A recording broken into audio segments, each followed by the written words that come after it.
percebi que Deus me fazia um chamado ao sacerdócio no meu pré-discipulado, diante de algumas inquietações que eu fui vivendo, trabalhando a história vocacional, trabalhando a história pessoal.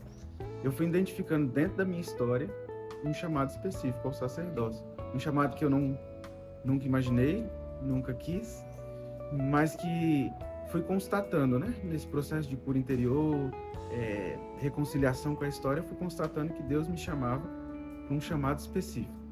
E aí resolvi fazer um dia uma novena ao Padre Pio, pedindo um sinal, que ele me concedesse, se fosse assim a vontade de Deus, uma imagem como um sinal, que era para eu dar esse passo diante ao sacerdócio.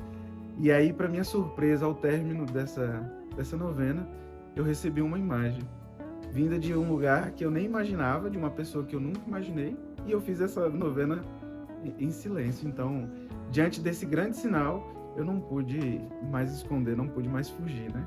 Então, eu dei a minha resposta. Mas, é claro, eu vejo que esse chamado específico, ele está bem antes. Já na minha infância, depois eu pude constatar que Deus já me chamava para isso. Quando, diante das coisas que eu vivi, eu via que meu coração era um coração que desejava ajudar os outros, desejava estar mais para os outros, gostava de ajudar aqueles que mais precisavam. Então eu fui percebendo que ali Deus já tinha me dado esse dom da vocação sacerdotal, só que não tinha despertado porque não participava da igreja, né? Não tinha tanta vivência na vida eclesial, então não tinha despertado. Mas foi dentro da comunidade Canção Nova e de forma mais específica, aqui nessa casa, que eu pude dar o passo mais concreto de assumir a vocação ao seminário, a vocação sacerdotal e começar o meu caminho, trilhar o meu caminho rumo ao altar, né? Rumo àquilo que Deus desejou para mim, aquilo que Deus sonhou para mim. Então, ela despertou aqui, mas eu vejo que já na minha história, ela já existia ali esse chamado específico, só que eu não tinha escutado, não tinha percebido. Eu acho que o grande desafio que eu enfrentei foi lidar comigo mesmo, né? Entrar dentro do seminário, entrar diante desse novo, né? Que é a vida no seminário. Eu pude ir constatando muitas coisas que talvez me desanimaram durante o caminho, no sentido de encontrar debilidades minhas, fraquezas, limitações. Quando eu fui com muito medo dos estudos, porque não tinha uma vida acadêmica. Então, dentro da comunidade, eu fiz a primeira faculdade. Então, tudo isso foram grandes desafios. Desafios de morar fora do país, morar na missão de Moçambique, na África. Desafio de voltar e de se readaptar dentro do seminário. Desafio de tantas coisas. Mas eu vejo que dentro do seminário eu pude viver as minhas melhores experiências. Dentro do seminário eu encontrei grandes amigos. Dentro do seminário eu pude me aprofundar no amor a Deus, pude me aprofundar na intimidade com Nossa Senhora, de me aprofundar no carisma Canção Nova, de ser mais eu, de encontrar-me mais comigo. Então, diante de todo esse percurso, eu posso louvar e agradecer a Deus por tudo que eu vivi nesse tempo. Tem algumas pessoas, alguns irmãos que dizem que o seminário demora muito para passar, né? Que são 7 anos. Mas como eu aprendi a viver ali dentro e fui aprendendo a ser seminarista para hoje poder ser padre, então esse tempo para mim foi relativo, ele não demorou a passar. Não tive vontade de sair do seminário como uma libertação. Pelo contrário, ali eu fui aprendendo a ser quem eu deveria ser. Ali eu fui aprendendo a ser homem, ali eu fui aprendendo a ser gente. Ali eu entrei um menino com 23 anos e hoje estou com 33. Então eu louvo e agradeço a Deus por esse tempo no seminário, pelas experiências que eu pude viver, positivas, também as negativas que me formaram, que me ajudaram a ser aquilo que eu sou hoje, a ser aquilo que eu quero assumir hoje, né? Que é o sacerdócio. Então eu agradeço a Deus pelo esse tempo de seminário, e principalmente por ter me auxiliado, me ajudado a caminhar, né? Que é uma caminhada longa, 7 anos, não é um tempo curto, né? Mas com a graça de Deus a gente consegue. Então eu agradeço mesmo a Deus por tudo que Ele tem feito, fez e que eu acredito que ainda fará na minha vida, em favor do povo de Deus, e em favor da comunidade também, dos irmãos. Olha, existem vários momentos, né? Particulares para mim, mas eu acredito que no último dia 12 de dezembro foi o dia mais impactante. As vésperas da ordenação diaconal, entre ordena ou não ordena, o padre Jonas veio a falecer. E para mim foi uma dor muito grande, porque eu convivi com o padre Jonas, eu tive a graça de conviver com o padre Jonas durante um mês ali, antes também como sentinela, cuidando dele, ora uma vez por semana, ora 2 vezes por semana, mas de forma mais particular. Por causa da pandemia, eu pude experimentar a graça de conviver com ele durante um mês.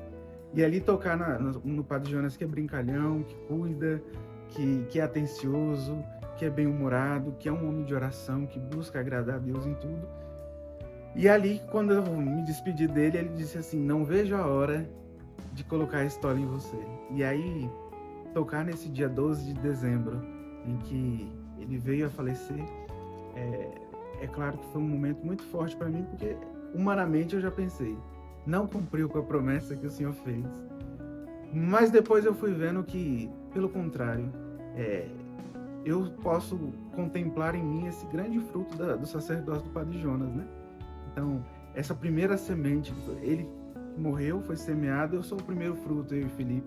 Então eu pude fazer a releitura de tudo isso, mas não tem como dizer que não foi um momento marcante, um momento forte, diante dessa preparação toda, a morte do fundador, a morte do padre Jonas, que tanto eu aprendi a amar dentro da comunidade, o tanto eu aprendi a admirar, e agora eu entendo que ele está lá no céu, vai colocar a estola em mim também, lá do céu, de forma espiritual, me acompanhando, intercedendo por mim. Então, se eu posso dizer de um momento marcante, dentre tantos que eu vivi, por exemplo, a experiência de Moçambique também foi um momento bem marcante para mim, mas eu posso dizer desse 12 de dezembro, tão marcante para a minha vida, mas também para a vida da comunidade, de tantos irmãos espalhados pelo Brasil, né, que esteve aqui na Canção Nova para se despedir do nosso fundador.